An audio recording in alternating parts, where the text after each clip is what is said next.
চটি চাটাই তোমার কাজ, পুলিশ তোমার নেই তোলা, চটি চাটাই তোমার কাজ।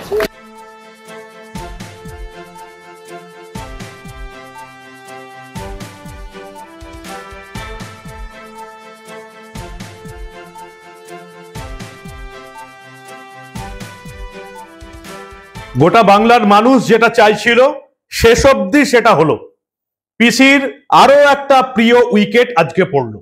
শেষ অবধি সন্দীপ ঘোষকে গ্রেপ্তার করলো সিবিআই 16 দিনের মাথায়। আমরা দেখেছিলাম গত 16ই আগস্ট থেকে টানা 15 দিন সিবিআই এর মুখোমুখি হতে হয়েছিল। শুধুমাত্র শনিবার এবং রবিবার তাকে জেরা করা হয়নি, আর বাকি একদিন তার বাড়িতে জেরা করতে গিয়েছিল সিবিআই। তাছাড়া প্রত্যেক দিন সিজিও কমপ্লেক্সে হাজিরা দিতে হয়েছিল সন্দীপ ঘোষকে। আজকে সন্ধ্যার কিছু পরে তাকে অফিসিয়ালি গ্রেপ্তার করা হলো। কি কারণে গ্রেপ্তার করা হলো সেটাও খুব আশ্চর্যের, কেন গ্রেপ্তার করা হলো সেটাও খুব আশ্চর্যের। এরপরে আর কি কি তদন্তে এগোবে, এবং সবচেয়ে বড় কথা সিবিআই কে সাহায্য করতে আর কারা আসছে, অত্যন্ত গুরুত্বপূর্ণ। এই প্রতিবেদন শেষ অবধি দেখুন। আমি মানব, দ্য নিউজ বাংলায় আপনাদের স্বাগত জানাচ্ছি। গোটা বাংলার মানুষ যেটা চাইছিল সেটা আজকে দেখতে পেলাম আমরা। কিছুক্ষণ আগে সন্দীপ ঘোষ আরজিকর কাণ্ডে তাকে গ্রেপ্তার করলো সিবিআই। তবে আশ্চর্যের বিষয় এটাই, তাকে কিন্তু অফিসিয়ালি সিবিআই তরফ থেকে যেটা জানানো হচ্ছে, তাকে কিন্তু এই আরজিকরে মহিলা ডাক্তারের অত্যাচার হওয়া খুন নিয়ে কিন্তু গ্রেপ্তার করা হয়নি। এখন অবধি যেটা সিবিআই সূত্রে জানা গেছে, তাকে গ্রেপ্তার করা হয়েছে এই আরজিকরের আর্থিক দুর্নীতি কাণ্ডে। যে দুর্নীতি কাণ্ডে এবার একারামে রক্ষে নেই সুগ্রীব দোসর, ঠিক তেমনই এবার সেই দুর্নীতি কাণ্ডে সিবিআই কে সাহায্য করতে আসছে ইডি, এনফোর্সমেন্ট ডিরেক্টরেট। সিবিআই এবং ইডি এবার একসঙ্গে এই আরজিকরের দুর্নীতি এবং এই হত্যাকাণ্ডের তদন্ত করবে। দেখা যাক কি বেরোয়। আপনারা দেখেছিলেন গত 16ই আগস্ট থেকে টানা 15 দিন তাকে সিবিআই জিজ্ঞাসাবাদ করেছিল। 24শে আগস্ট অব্দি টানা 14 দিন তাকে তলব করা হয় সিজিওতে। দৈনিক 10 থেকে 14 ঘন্টা জিজ্ঞাসাবাদ করা হচ্ছিল। মানুষ এবার বিরক্ত হয়ে উঠেছিল। সিবিআই এর কাছে গতকালই হাজির হয়েছিলেন ডাক্তাররা এটা জানতে যে তদন্তের অগ্রগতি কতদূর। সিবিআই এর তরফ থেকে তাদেরকে জানানো হয়েছিল যে তদন্ত বেশ ভালোই এগোচ্ছে, আরো তাড়াতাড়ি এগোতো যদি না এই আরজিকর হাসপাতালে সমস্ত রকম প্রমাণ ঘেঁটে রেখে দিত এই সন্দীপ ঘোষ এবং তার দলবল। প্রথম 4 দিনেই হাসপাতাল কর্তৃপক্ষ সন্দীপ ঘোষের নেতৃত্বে এবং কলকাতা পুলিশের নেতৃত্বে যাবতীয় প্রমাণ ঘেঁটে ঘুটে লোপাট করে দিয়েছে। সেজন্যই আজকে ডাক্তারদের আক্রমণের বিষয় ছিল কলকাতা পুলিশ, বিনীত গোয়েলের পদত্যাগ।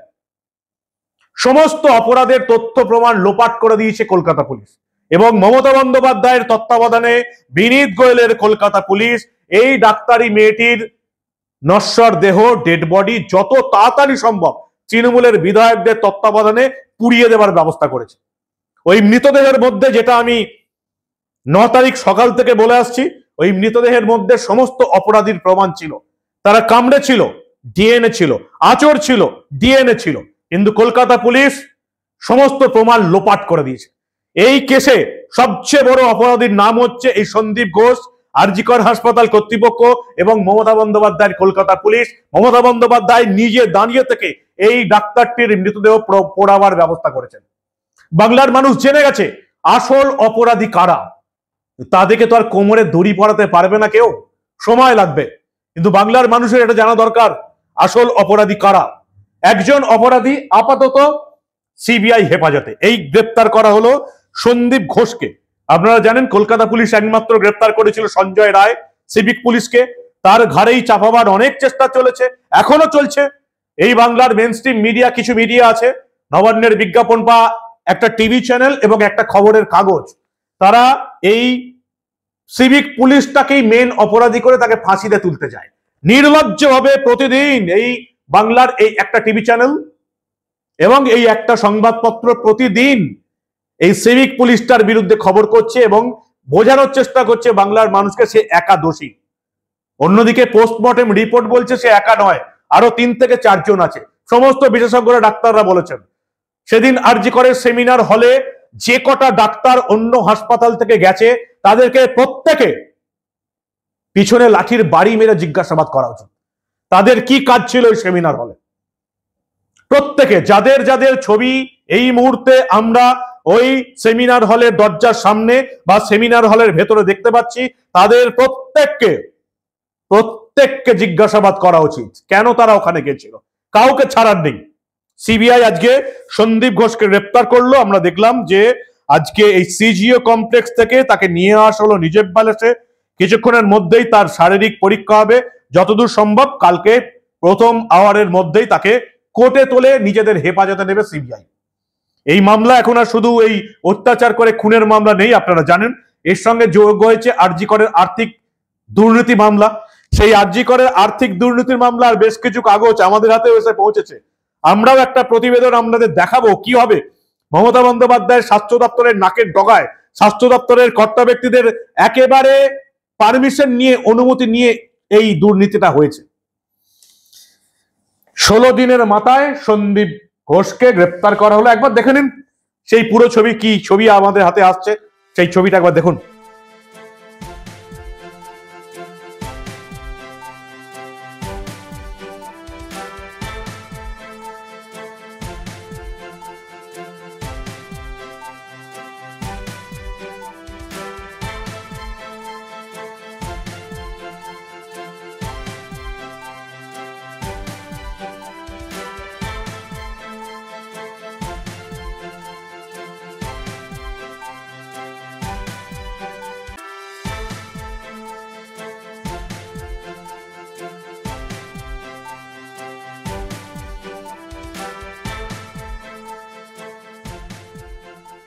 সন্দীপ ঘোষকে গ্রেপ্তার করা হলো।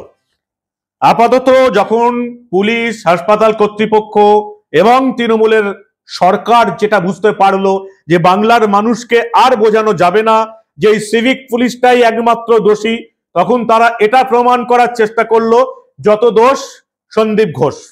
কিন্তু আমরা জানি তাও নয়। সিভিক পুলিশটা যেমন দোষী, আরজি করের অধ্যক্ষ সন্দীপ ঘোষ যেমন দোষী, তেমনি এই অপরাধের পেছনে অপরাধ করার সঙ্গে আরো কিছু দোষী মানুষ আছে যারা অপরাধের প্রমাণ লোপাটের চেষ্টা করলো। তারা কারা? মমতা বন্দ্যোপাধ্যায় নিজে স্বীকার করেছেন, আমি দায়িত্ব নিয়ে আমার তত্ত্বাবধানে বিনীত গোয়েল এই ডাক্তারি মহিলার মৃতদেহ পুড়িয়ে দেওয়ার ব্যবস্থা করলো তাড়াতাড়ি, তৃণমূলের বিধায়ক নির্মল ঘোষের উপস্থিতিতে।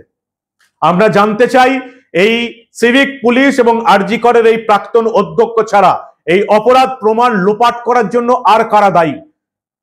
সিবিআই তাদেরকে গ্রেপ্তার করবে? তাদের গ্রেপ্তার না করলেও এই বাংলার মানুষকে আমরা বলে যাব যে আসল অপরাধী কারা। পরের বার ভোট দেবার সময় মনে রাখবেন, কোনো অপরাধীকে আপনারা ভোট দিচ্ছেন না তো, কোনো বাংলার মেয়ে অপরাধী নয় তো, ভালো করে ভেবে দেখবেন। আর এই কলকাতা পুলিশ যাদের তো এমনি মান সম্মান নেই, সুপ্রিম কোর্টের প্রধান বিচারপতি, হাইকোর্টের প্রধান বিচারপতি একদম তাদের প্যান্ট খুলে দিয়েছে। আজকে ডাক্তারদের তরফ থেকেও স্লোগান উঠলো, বিচার চাই, বিনীত গোয়েলের পদত্যাগ চাই, পুলিশ তুমি আর কত চটি চাটবে। ডাক্তাররা স্লোগান দিল। কি স্লোগান দিল একবার শুনবেন নাকি? ছোট্ট করে একবার শুনুন না। পুলিশ তোমার নেই তোলা, চটি চাটাই তোমার কাজ। পুলিশ তোমার নেই তোলা, চটি চাটাই তোমার কাজ। পুলিশ তোমার নেই তোলা, চটি চাটাই তোমার কাজ। পুলিশ তোমার নেই তোলা, চটি চাটাই তোমার কাজ। চটি চেটে পরিষ্কার, কি পাচ্ছ পুরস্কার? চটি চেটে পরিষ্কার, কি পাচ্ছ পুরস্কার? চটি চেটে পরিষ্কার, কি পাচ্ছ পুরস্কার? চটি তুই আসবি না, নিস্তার পাবি না। বাইরে তোকে আসতে হবে, নইলে গদি ছাড়তে হবে। বাইরে তোকে আসতে হবে, নইলে গদি ছাড়তে হবে। পুলিশ কমিশনার ঠিক ঠিক ঠিক ঠিক ঠিক ঠিক ডিসি সেন্ট্রাল ঠিক ঠিক ঠিক ঠিক ঠিক ঠিক ইন্দিরা মুখার্জি ঠিক ঠিক ঠিক ঠিক ঠিক ঠিক। আপাতত এই সন্দীপ ঘোষকে আরজি করের দুর্নীতির দায়ে গ্রেপ্তার করা হয়েছে। কিন্তু আমরা জানতে চাই এই আরজি করের এই ডাক্তার মেয়েটিকে অত্যাচার করে খুন করার পেছনে কারা আছে, তাদেরকে কবে গ্রেপ্তার করা হবে? শুধুমাত্র এই সিভিক পুলিশের ঘাড় দিয়ে চাপিয়ে দিলে হবে না। কোন কোন ডাক্তার এখানে ছিল, কোন কোন পিজিটি ছিল, আমরা জানতে চাই। এই হত্যার এবং খুনের ঘটনার পেছনে, অত্যাচারের ঘটনার পেছনে কারা আছে, তাদেরকে কবে গ্রেপ্তার করা হবে সেটা আমরা জানতে চাই। আরজি করের বিচার চাই, ন্যায় বিচার চাই। শুধুমাত্র একটা সিভিক পুলিশ আর একটা এই সন্দীপ ঘোষকে দিয়ে আমাদের সন্তুষ্ট করা যাবে না। সিবিআই যত তাড়াতাড়ি এই সমস্ত অপরাধীদের আমাদের চোখের সামনে নিয়ে আসে তত তাড়াতাড়ি ভালো। আর সিবিআই কে এটাও বলবো, যারা অপরাধ প্রমাণ লোপাটে সাহায্য করলো তাদেরকেও যেন কোমরে দড়ি বেঁধে গারদে পড়া হয়, সেটা যেই হোক। সেটা কলকাতার পুলিশ কমিশনার বিনীত গোয়েলও যদি হয়, বা বিনীত গোয়েলকে টেলিফোনে পরামর্শ দিয়ে যিনি তাড়াতাড়ি মৃতদেহ পোড়াবার ব্যবস্থা করলেন তিনিও যদি হয়, তাহলে সিবিআই কে বলবো তাকেও গারদের আড়ালে পুরো। কি বলেন আপনারা? আপনাদের মূল্যবান এবং গুরুত্বপূর্ণ মতামত জানান দা নিউজ বাংলার কমেন্ট সেকশনে, আর দেখতে থাকুন দা নিউজ বাংলা। আমরা আরজি করের এই ধরনের কোনো ঘটনা চেপে রাখতে দেব না।